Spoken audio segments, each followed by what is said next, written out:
Hello, everyone, and welcome to the Talent Gap Fireside Chat, where we talk about causes of and solutions to the talent gap. I'm your host, Pete Strauss, and joining me today is Kendra Cooley. She is the Director of Information Security and IT over at Doppel.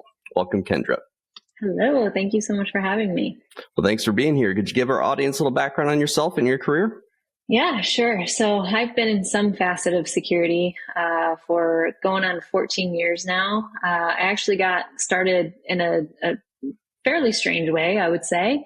I was an administrative assistant to the head of security for a large insurance company based in Michigan.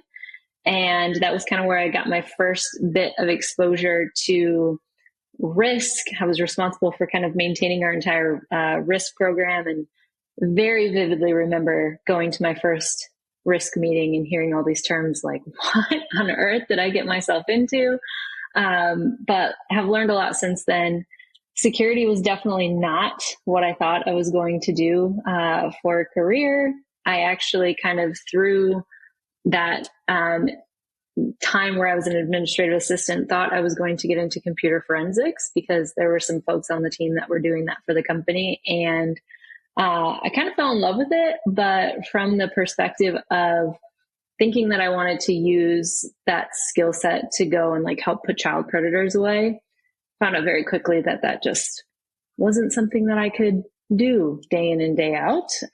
So eventually found my way more into the security space. And I think where it kind of clicked for me was when I got asked to develop an entire security awareness program for National Cybersecurity Awareness Month. And it was around the time when like the Ashley Madison hack had happened. And it really just clicked for me that security is a people problem. And it wasn't just, folks in hoodies sitting in their basement yelling at their mom for meatloaf. I could actually have like that human connection and learn to love this space. So over the last 7-8 years, a lot of my focus has been on building out programs, especially for startups. So yeah, that's kind of what brings me to my current role at Doppel, just building out their security and IT program. Very cool. Yeah, so that's quite the interesting story how you got into security, and essentially a pretty non-typical one. It seems like a lot of folks would say that you really need to be in IT first. Security isn't an entry-level role. You really need to understand the technology that you're securing. What would you say to that sentiment, seeing that, some people would say you can create a true entry-level role in security. Others would say you need to have that foundational IT professional experience first. Yeah.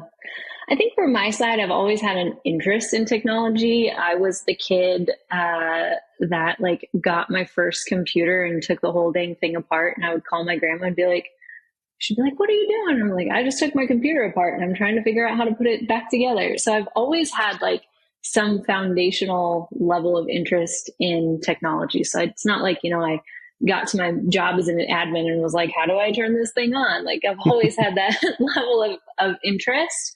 But it's just not a field that I ever like saw myself really getting into. So when I hear people say like, you need to have some sort of like technical background or, experience in tech, I say like, yes, but right. Like, I think that there are multiple paths into this field. And while I always had an interest in technology, it wasn't something that was like in the forefront of my mind ever. So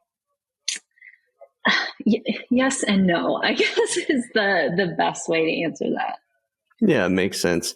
Well, and I was kind of the same way. I was always into video games and spending a lot of time online back when, I learned what leet speak was. And so I kind of spoke the same language even back then as, the hackers started to in the early 2000s. And I was just always kind of pretty good at troubleshooting technology. And I don't know if that had some effect on my ability to recruit for technology positions or highly technical roles, but maybe. I don't know. I tend to think there's an element of how somebody is just built. Like there's an intrinsic ability to understand technology and technical terms. Not everybody necessarily has it. Some people, can pick things up along the way, but I think there's there's natural talent and ability that may lend itself well to a career in security. So, any thoughts on like what are the intangibles that makes a successful security person? Definitely. So I think one thing that has really helped me in my career is just a genuine curiosity. I am the kind of person that loves to like follow the breadcrumbs and figure out how either like how something is made or like how something came to be. So I definitely think that has helped me in my career to like just keep expanding and wanting to learn more. I mean, even though I had that interest in technology before really getting into the security space, when I transitioned from an administrative assistant to my first official job in security, which was a security administrator, it was like eye-opening, absolutely eye-opening, all these different terms and concepts. And, because at that point I was responsible for basically all the identity and access management for the company that I was working at. And you realize very quickly that simple mistakes can be super detrimental, and definitely made a few of those along the way. But I think, again, it was that curiosity that I've kind of always had that has helped me to continue to put one foot in front of the other as I've expanded and grown in my career. Yeah, so you're kind of pushing yourself along. You're not being pulled into the field. You have to have some sort of intrinsic drive. Curiosity could be one of those drives, I guess, that keeps you, continuously improving. I think is a big thing in security. You can't rest on your laurels and that sort of thing. Yeah, 100%. Well, and I think like for me, I had a bit of like being pushed or pulled into security, but also then like once I kind of got my footing, I was like, okay, actually I do enjoy this. And the kind of pull into security for me was coming to the end of my computer forensics degree and realizing that I did not want to use that for what I initially thought I was going to. And having a really like hard discussion with my manager at the time saying, I just wasted like 3 years of my life and, killing myself, taking 18 credits a semester, like while trying to work full time. And he really helped me to understand how much everything that I had learned was really applicable to security, and was like, just give it a try. Like, why don't you just take this path and see where it leads you? And he probably recognized my desire to want to like educate and build like curiosity in people a little bit, which I think is why he gave me the task of building the security awareness program. But it's really what set me on this path of, now being in a career that I love most days. That's great. Yeah, it's funny you mentioned forensics and how you thought you probably couldn't do that job every day. There's a lot of former law enforcement officers or current law enforcement officers I've talked to that are in that profession doing that exact same thing. And they're getting burnt out at looking at those images all day, and they want to get out of it, and they end up in DFIR and reactive incident response and forensics that way. Yeah, it's rough. It was definitely something that I was disappointed to realize wasn't going to be an option for me, but I'm also like really thankful that I figured that out so early and was able to pivot to something else. Now, if you ask me to do something on the forensic side, I'd be like, I don't know any of these tools anymore. I've left all of that in the past, but it is definitely something that I'm very proud to have gotten through that program and like have my degree in it. And serious hats off to everybody who's actually making that a career, and especially to those who are spending the time looking at those images, because it's horrific content. For sure. Well, unfortunately, security is a field that's a mile wide and a mile deep, as I always say. Yes.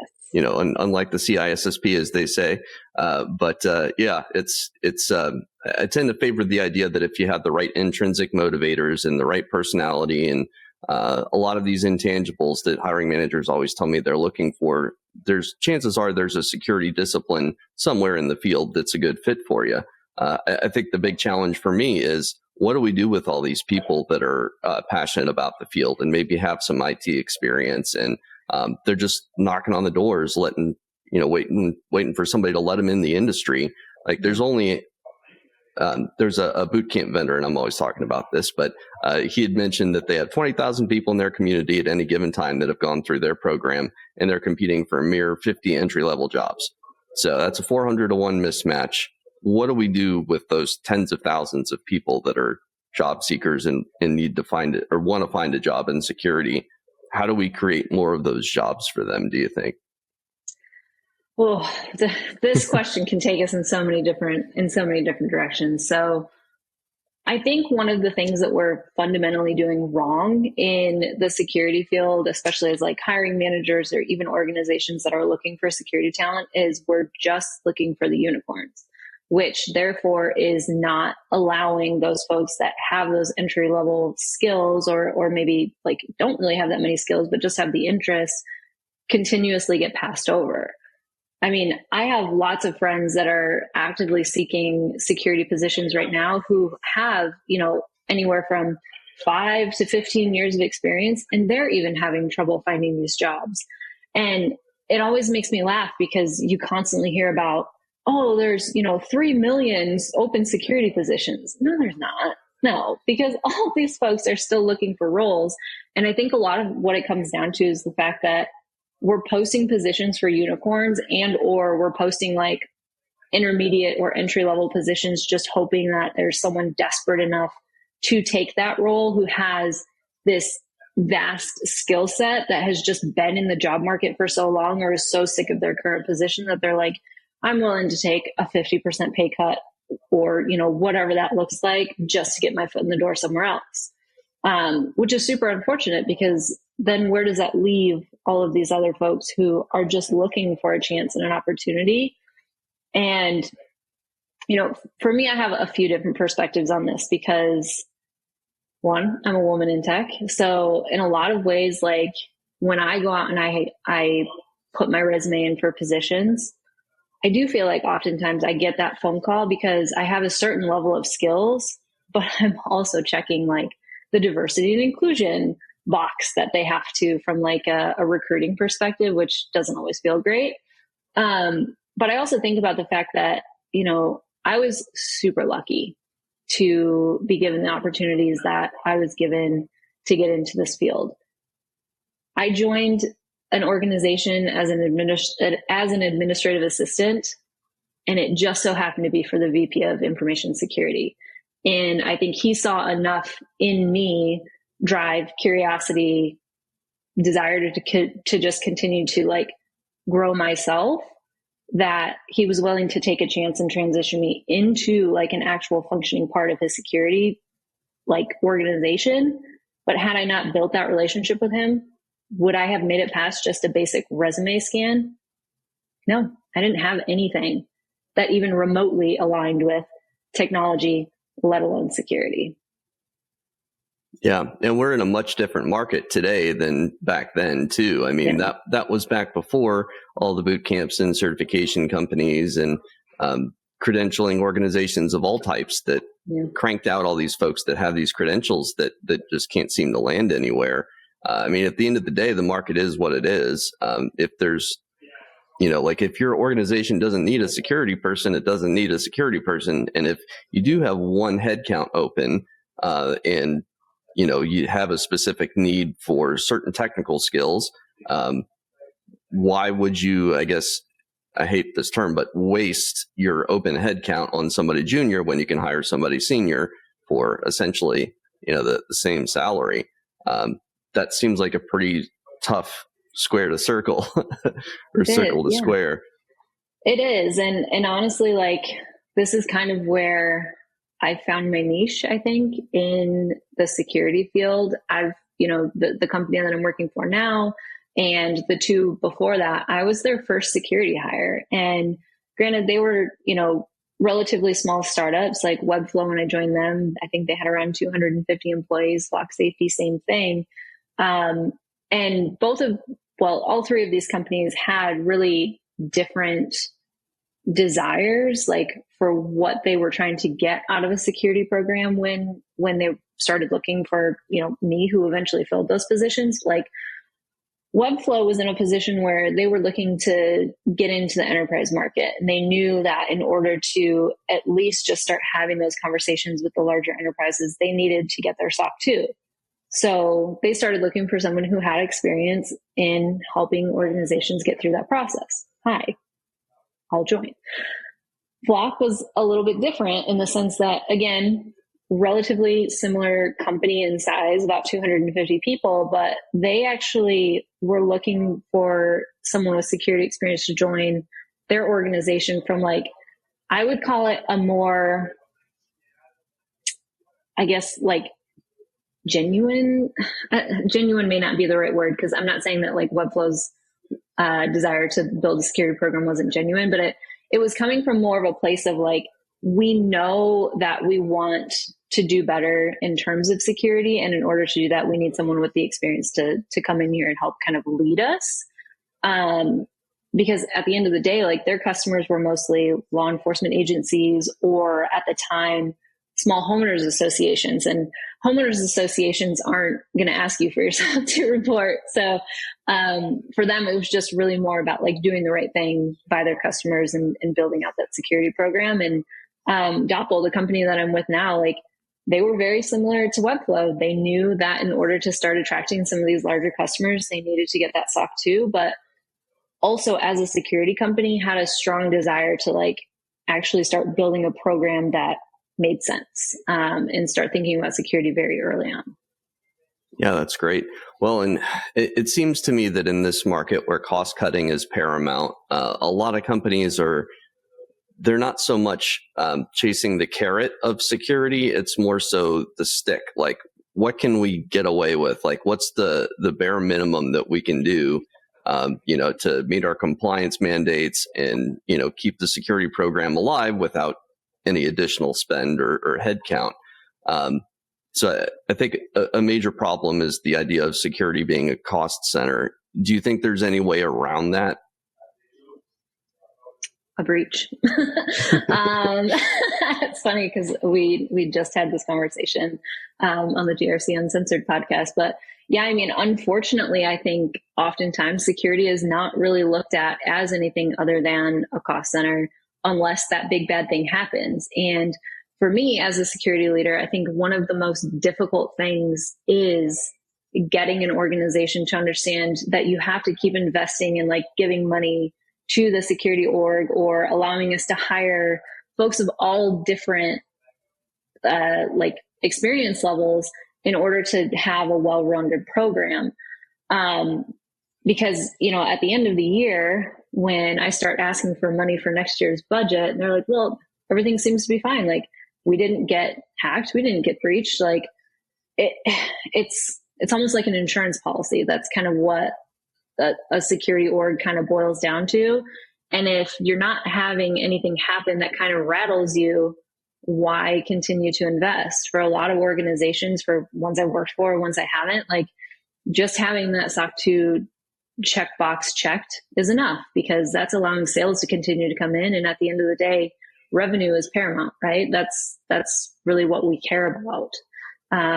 But that just makes my job and the jobs of everybody else in the security industry that much harder. However, if and when that breach does happen, watch those dollars just start rolling in. All of a sudden, security has a big budget and they can spend and go out and get resources.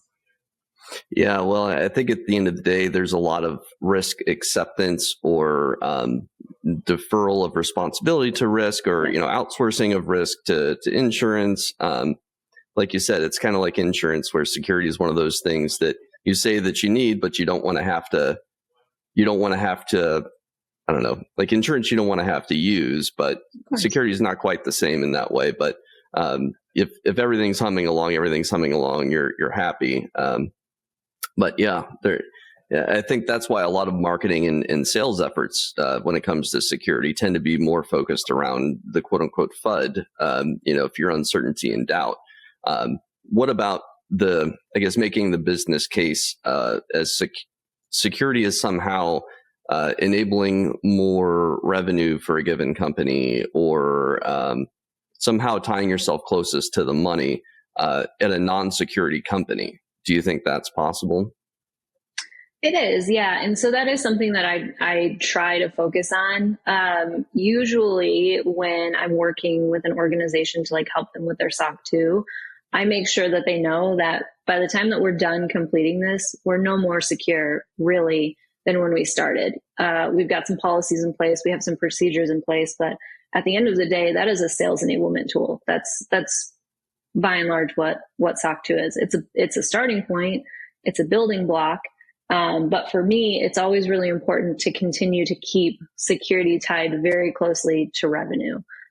So whatever my organization can do to help enable those sales conversations, jumping on calls with customers, asking or answering their security questionnaires, that's a great way for me to be able to like tie some of the value to like a contract, right? So if we brought in X number of dollars from this customer, how much percentage of like my time did I put towards that? And what, were the potential outcomes if we hadn't participated in that security questionnaire, or if we hadn't gone through and gotten that SOC 2? And sometimes that can help with those conversations.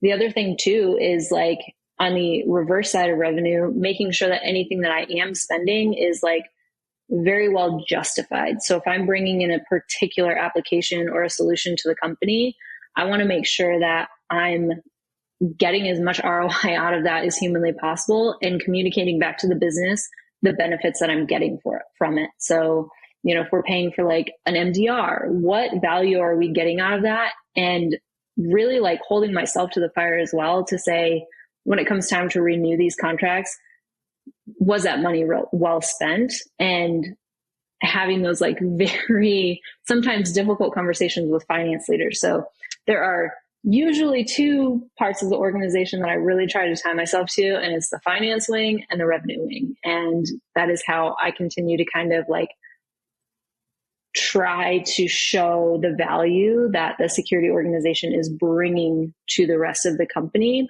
while also supporting all of the other wings. Excuse me. Sorry. Yeah, no, that's great. What are some metrics that you would use, I guess, to justify security spend or rationalize it post hoc? Yeah, a lot of it is how I'm spending my time. So for instance, like one of the things that I try to do is map out like what high complexity, low complexity tasks are being done. And if I'm finding myself spending a lot of time on low complexity tasks, then that's an indicator to me that like there's a lot of work that needs to be done where either we can outsource that to a third party and or bring in somebody potentially with less experience to kind of help with those lesser complexity tasks and help like build them up. Other things that I'm looking at are like, what types of things am I getting out of the systems or tools that we're monitoring with? And like, what story does that tell? If we're seeing like a spike in vulnerabilities across our endpoints or our infrastructure or things like that, like, is it volume that we can keep up with? Is it causing pain points between us and other teams? So for instance, like working very closely with our engineering organization, if we're constantly having to hassle them about making sure that vulnerabilities are cleaned up in a certain amount of time, well, what is that? What do we need to do, or what do we need to look at to like remedy that situation? Because engineering is always going to want to move fast, and engineering is always going to want to continue to like release new features. And sometimes like the downside of that is security sort of gets overlooked. So for me, it's always about making sure that the rest of the organization understands very clearly where our pain points are, but then also like highlighting where it's causing pain for those other parts of the org as well. Cool. Yeah. So I was thinking in terms of risk, but you're thinking in terms of time saved. Time is money, as they say. So that's a great way to approach it. Risk can be a good indicator as well.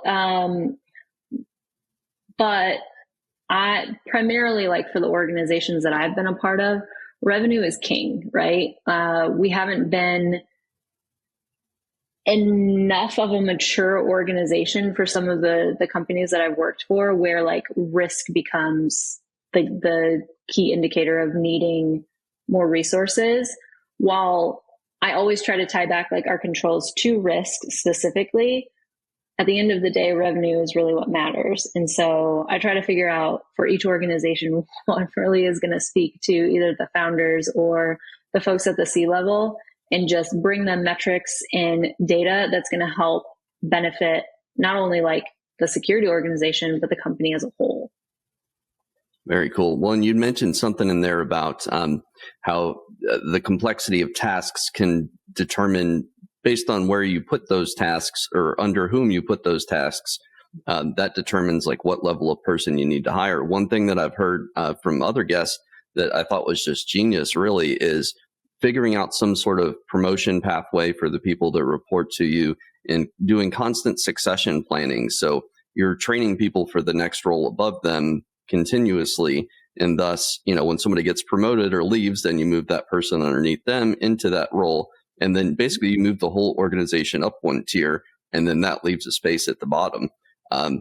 Is that something that you've done, or have you done something else to be able to hire the junior folks? Yeah, no, that's exactly right. So I've had teams of varying sizes. So right now it's myself plus one other person. And when I had the opportunity to bring somebody else on, I was extremely underwater with the amount of work that I was doing. So it was really important to me to fight for someone who was almost going to be like a successor for me, because I needed that like right-hand person. So while my initial budget was more in a line with someone who was, maybe in like that 3 to 5 year experience range, I really made a case for advocating for someone who was far more senior and could basically like step in, in that whole like, hey, I get hit by a bus thing, could literally just step in and take over in the event that that was necessary. There have been other organizations that I worked for where that wasn't the path that I took. I actually started with more junior folks because the amount of work that I had kind of on my shoulders wasn't necessarily as great. So I really try to take a look at just the work, the distribution of, the complexity of those tasks, and then make the decision based off of that and how I want to hire. Now, in teams where I have had the opportunity to grow larger organizations, absolutely. The idea is always to have a plan in place to either move that person up, or as your team expands, move them into maybe one of the other disciplines of security. So maybe they start as an identity administrator, but they have a really, really strong desire to move into something more application security focused or cloud security focused. Those transitions, whether they be upward or lateral, provide opportunities to bring in other individuals to fill that role. The biggest problem that I've had as a hiring manager, again, goes back to justifying that additional headcount. Every single person that you bring in costs money.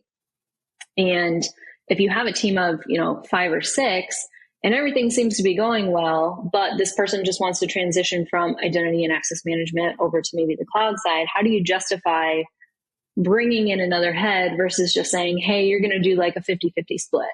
And that's where the complexity, I think, at least in my experience in growing teams, has really come in. How have you been able to justify those new headcounts when you actually got the approval to do so?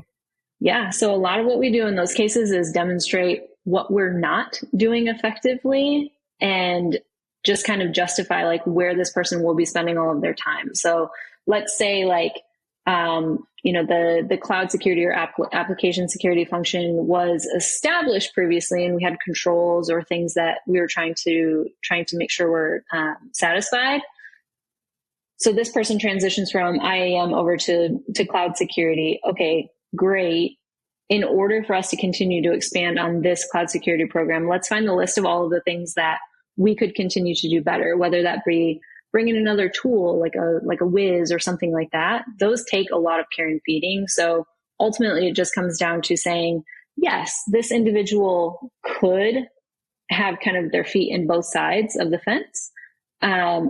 Or we could allow them to have full visibility into cloud. And here's what we're going to gain as an organization by doing that. And then also kind of the other part of the justification is saying like, we can bring in someone of lesser experience, which therefore is going to cost us less, and allow this person to mentor. So mentorship is also extremely important. I think that it also gives other individuals that opportunity to kind of like wet their whistle a little bit from a management perspective, which some folks want, some don't. Yeah, absolutely. I mean, a lot of folks I talked to, and I was in this situation myself where I was such a good individual contributor, nobody wanted to promote me because I was so good in that role. And I was always asking for opportunities to mentor and train people and stuff like that. And they're like, nope, stay in your lane, you're good. So yeah, and you know, cross training too, another huge, great retention tool for people that they have that continuous learning thirst for knowledge. They just want to get their hands on as many things as they can. And if you don't provide that to them, in a lot of cases, they'll move on. And, you know, even in a candidate heavy market like we're in today, hiring can still take a certain amount of time, especially depending on what type of recruiting team you're working with. Any other tips from your end as far as candidate or employee retention goes? Yeah. So this is going to sound really weird, but I always encourage my team to interview other places. It's really important to me that folks really hone their interviewing skills. So I encourage everyone on my team to at least interview for one position per year. And I like to keep that conversation very open. I had a manager when I first started working a couple of companies ago who, on the very first conversation I had with him, he said, I don't expect you to stay with me or to stay with this company for the rest of your career. I understand that this is a step in where you're going, and it's my job to make sure that you're as prepared as possible for what comes next. And that has really stuck with me. And so one of the things that I've always done with my team is ask them, hey, what's next for you? Like, are you bored with what you're doing? Is there something else that we can be doing to like help you on your way? And I encourage them to look for other jobs that are in the market and go and interview for them. And hey, if it doesn't work out, like, let's talk about what that process looked like, where we think we fell short, and how I can help prepare you as a hiring manager to move forward. I think it's really sad to have a kind of the mentality that, hey, once you're working for X company, like, we expect you to always stay here and blah, blah, blah. And I think a lot of that comes down to a misconception of like loyalty. I don't think it's about loyalty at all. I think humans in general, like, always want to better themselves, and they always want to try to like achieve more. Maybe that's just a me flaw. I don't think I'm alone in that. And so whatever I can do as a hiring manager to help you move onto that next path, if it's with me, great. But at the same time, like, don't hold yourself back from what you want to achieve out of like company loyalty. Go on, move. Yeah, well, and company loyalty doesn't exist like maybe it once did. You know, pensions are a thing of the past. People aren't sticking around for 30 plus years. You don't get the gold watch so much anymore. So yeah, I mean, that's truly a unique perspective for sure. I think a lot of hiring managers listening might say, boy, that's crazy.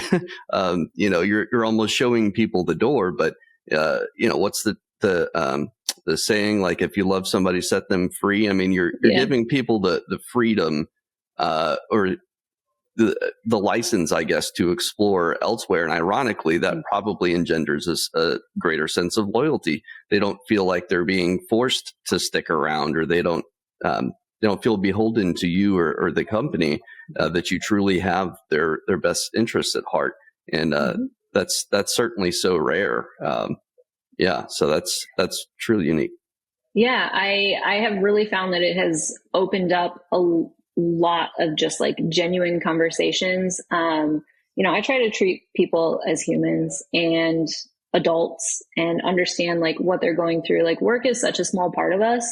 And if there's something that you're not feeling fulfilled by, or something that you want to try, let me know. If there's space for that at the organization that you're with, then absolutely, I'm going to try and find that space. But if not, and this is something that is really important to you, spread your wings and go. And I'll do whatever I can to help support that effort. But I have really found that with the teams that I've managed since kind of like taking on that mentality from my previous manager, it has really helped to encourage just much healthier kind of working relationships. There's no hiding, right? Like, I can ask them point blank, are you fulfilled? Are you happy? And know that I'm going to get a genuine answer, because I think they understand that I genuinely care about their growth and where they're going in their career. And if that's not with us, that's fine too. I want to help get you to where you're going. Well, in that way too, you understand that if somebody's still working for you, they really want to be there because they feel like they have a choice, and they're not just kind of stuck. I think a lot of people, especially in this market, they feel stuck. They don't want to look around because the market's not great and stuff like that. So having that license, I suppose, is freeing to a lot of folks. Yeah. So yeah. Well, how do you? I guess because I'm putting myself in the shoes of an employee of yours, and you try to have that conversation with them. Their first thought would be, well, how can I trust her with this information about what really motivates me and what would get me to leave and stuff like that? How do you develop that trust with that person? I start from the very first conversation, honestly. During the interviewing process, I'm super transparent with what kind of manager I am. I let people know that I hire adults. And that, I have no expectation that this is going to be the last place that you work forever. Similarly to how my manager approached that conversation. And I also have real world examples that I can share with people on like how I've helped encourage folks to move on or have like helped them reach, their new potential. And the other thing too is just, I think, transparency, right? So if somebody has told me, hey, there's like this thing that I really want to try. Okay, cool. First thing I'm going to do is try to make that happen for you internally. And if it's not something, I'm not going to, pull you along in a leash and be like, oh, it's coming. I'm going to just be very transparent and genuine. And, I think it can take time to really, truly build that trust with people.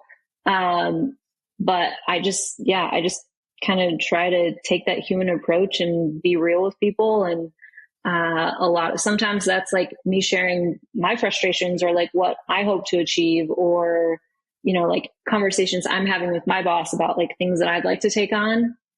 For me, it's just transparency. Yeah, that's awesome. Transparency is one of my core values. So I absolutely agree with you there. Well, it's interesting too that you mentioned that idea of leading people along and kind of keeping them on a leash. That's something that I see happen in both policy in terms of like 401k vesting periods or, hey, you got to pay the certification back after, if you don't stick around for an extra 6 or 12 months or whatever, or sign-on bonuses being gated behind certain retention figures. There's so many of these practices that I'm just not a huge fan of because I think if somebody does want to leave, they feel trapped and they start to build up resentment, and then possibly that resentment turns into toxicity, which spills out into the rest of the team. And before you know it, you have your whole team wanting to leave because you tried to force somebody into sticking around when they didn't want to. So yeah. Well, and so many people, from my perspective as a recruiter, one of the more common things that I'll hear is, yeah, I keep being told that I'm going to get promoted, but they don't give me an exact date when. Or they keep saying that I can go take this SAN certification, but they won't mention when. And I keep asking about it. And they're on the phone with the recruiter because of that. Empty promises and golden handcuffs. Those are two really wonderful things in a career. Yeah. Well, and it happens so much, maybe a little bit less so now in this market. I think a lot of folks got used to having golden handcuffs or getting sky high offers and stuff like that. What do you look for? So I personally, when I interview somebody or screen somebody as a recruiter, I spend a lot of time on those motivators. What, why somebody might want to make a career change. What are some motivators that you look for in the people that you hire? It definitely depends on the role that I'm hiring for and the level. So if I'm looking for someone who's more junior to fill a position on my team, I'm looking for curiosity, drive, and just general like work ethic and their ability to be transparent with me. Again, I start all of those conversations by saying, I hire adults, like here's my expectations for people who join my team. Another amazing saying that I got from the manager who encouraged us to interview elsewhere was communication plus transparency equals autonomy. And that is something that has also like very much stuck with me. And so I'm looking for, again, curiosity, drive, desire, but I'm also looking for how well are you communicating with me? Do I feel like you're being transparent, or do I feel like you're kind of like holding things back? And do I feel like you have those elements which are going to allow you to work autonomously? As someone who is more entry level, obviously there's going to be a high level of mentorship, but I have found after many, many hires that if they don't have those few foundational things, the autonomy is like almost never going to come. It's going to be a constant hand-holding situation. And my job is to help you mature. Now that might take some time for you to ramp up and to learn various tasks, but once I show you something once, are you going to continually come back and ask the same questions, or are you going to, have the drive and desire to try and figure things out on your own, and also not be afraid to make a mistake? Like, we've all made mistakes in our lives. Can you give me an example of a time that you made a mistake? And like, did you pull a Big Daddy and just try and cover the milk with, with newspaper and just leave it there? Or did you try to find a solution? Like, very early in my career, I took down an entire tax system during tax season. Just not great. And did I want to hide under my desk and cry? Absolutely. But you know what? I worked with the people around me and tried to move forward and find, a solution. Now, on the other side of that, if I'm looking for someone who is a bit more senior, there are other things that I'm looking for them to come to the table with during those conversations. And it is like real world, tangible examples, not just something that they learned out of a textbook. So I have to kind of like gauge the conversation and what I'm trying to get out or what I'm looking for just based off of the level of experience that I'm looking for. I almost never go for individuals who are so like needlepoint precision interested in one focal area. I like people who have had a range of experience. And maybe, yes, like they might consider themselves an SME in one particular thing, but I really like the concept of people kind of being like team players and having the ability to switch hats when needed.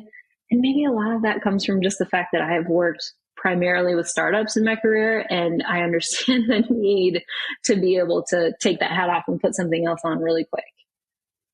Yeah, and I've worked with a ton of startups over the years, and that's the one consistent theme is you have to be flexible. You have to be able to roll with the punches. So it strikes me that you're kind of looking for some flexibility, not being completely stuck in one single area or one single way of doing things, but being adaptable, being flexible. And it seems like what you're looking for is people that can run autonomously without being micromanaged. Like, you want to be able to trust them enough. Yes, you want to mentor them and help them and all these things, but you also have to be able to trust them not to need constant hand holding. 100%. Yeah. I don't have it in my body to be a micromanager. So I prefer to not hire people who need, not even necessarily need micromanaging, but like really need a ton of hand holding outside of, general like mentorship and like, hey, how do I do this sort of thing? That's totally fine. I will spend all the time necessary with you to like get you up and running on a task. But if you hit a speed bump or a brick wall, do you have the capability to at least try to problem solve your way out of it before you come running over and say, hey, I need help. Because again, like I run really lean teams. And so that means that while I am responsible for the strategic direction and making sure that everybody else is successful, I'm an IC too. Like, I've got my own projects that I'm running to ground. I'm not just sitting in meetings all day. Thank goodness. Yeah, that's great. Well, and it seems like you keep people motivated pretty well. And I think it on a different level too, it's good to hire people that are self-motivated. And one thing you can really do to screw up your relationship with self-motivated people is micromanage them. I've been in that situation where I was extremely self-motivated, and I had worked for a couple of micromanagers, and it just completely turned all of my motivation almost completely off. I wanted to shut down, and it was the worst possible environment for somebody like me who wants to excel on his own. So it's great that you're able to trust your folks like that. We're actually coming up on time, so I realized I didn't even ask you the question about the talent gap. So do you think the talent gap is real?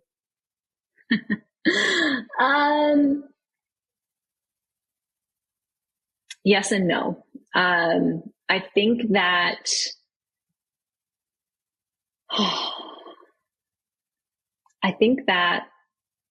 the talent gap that we have right now is, again, kind of going back to the idea that most of these organizations are looking for unicorns, and therefore we're not giving enough space for folks who are interested in getting into the market the ability to do so.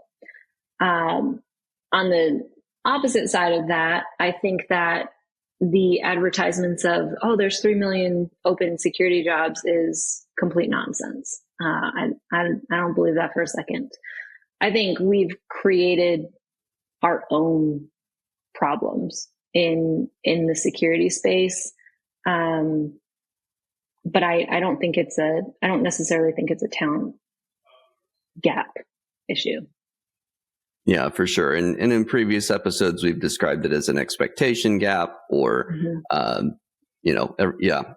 the expectation from the hiring side being, hey, we need to hire this unicorn. The expectations from the candidate side being unrealistic salary expectations, or just assuming that you can jump into a security role with zero experience, zero home lab, zero anything. Definitely goes in both directions there. Well, just one last question for you. Is there anything that we're not talking about in the industry, but we should be, especially as it relates to hiring? Yeah, I mean, I think, again, going back to, and this isn't necessarily things that we're not talking about, but I don't think that we're holding ourselves accountable enough to the fact that we are just trying to build nothing but rock star security programs and not properly invest in it. And therefore, what's going to end up happening is eventually, I'm going to retire. Other people who are far more talented in this industry are going to retire. And then we're going to be left with a bunch of folks who didn't have the experience or didn't have the opportunity to learn from others that can come in and be our successors. And I don't think that we're doing a good enough job of thinking that far down the line.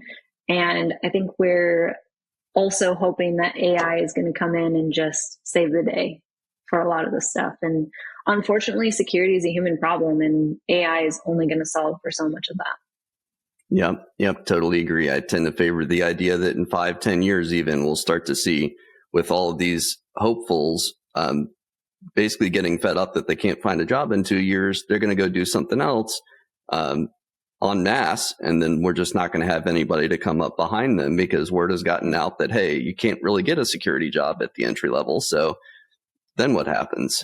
Yeah, 100%. And I have these conversations with people a lot where they're like, hey, I'm interested in security. And the first question I usually ask is, what's your motivator? Because I think a lot of people are like, oh, it's, good paying jobs. Don't ever do anything for the money. It's not worth it. But I kind of forgot where I was going with that. Oh yeah. But the one thing that I tell them is always make sure that you're networking. Like, take every opportunity, join, local chapters of security, like organizations in your area, go to conferences if you can afford it, join message boards, get active on LinkedIn, join Twitter, X, whatever the heck it's called now. There is such a large population of people out there in the security field who want to help and who want to mentor. But at the end of the day, you have to keep in mind the fact that, like, this is a industry built on trust. And that also goes back to, like, kind of what I've been saying throughout this entire conversation about trust and transparency and communication. If I can't get that from you in an interview, there's no way I'm going to bring you on a team where you have the keys of the kingdom. Like, so those relationships are critical. Networking is absolutely critical for security. Yeah, well, and even for the experienced people right now, I've been telling CISOs and security engineers and everybody else, you got to get out there and network in person, meet people face to face, make those emotional connections with folks. Because, with a hyper competitive job market, the best leverage you have is your relationships, and the ones that you built ideally in person, and you're able to demonstrate your communication skills and people can vouch for you. And yeah, they they have that foundation of trust with you where they're willing to put a little bit of their neck out there for you. So yeah, absolutely. It's very foundational. Well, that's a great point, Kendra. Appreciate your time. If people want to reach out to you, what's the best way to do so?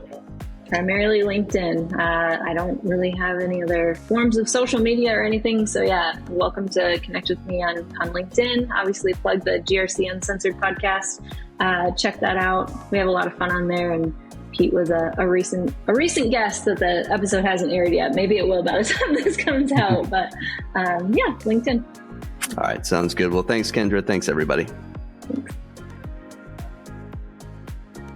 Hello, everyone, and thanks for tuning in to this episode of the Talent Gap Fireside Chat. Don't forget to follow our page on LinkedIn and like and subscribe on Spotify and YouTube. Hit that notification bell to be notified when we drop a new episode. New episodes air every Friday at 4 p.m. Eastern.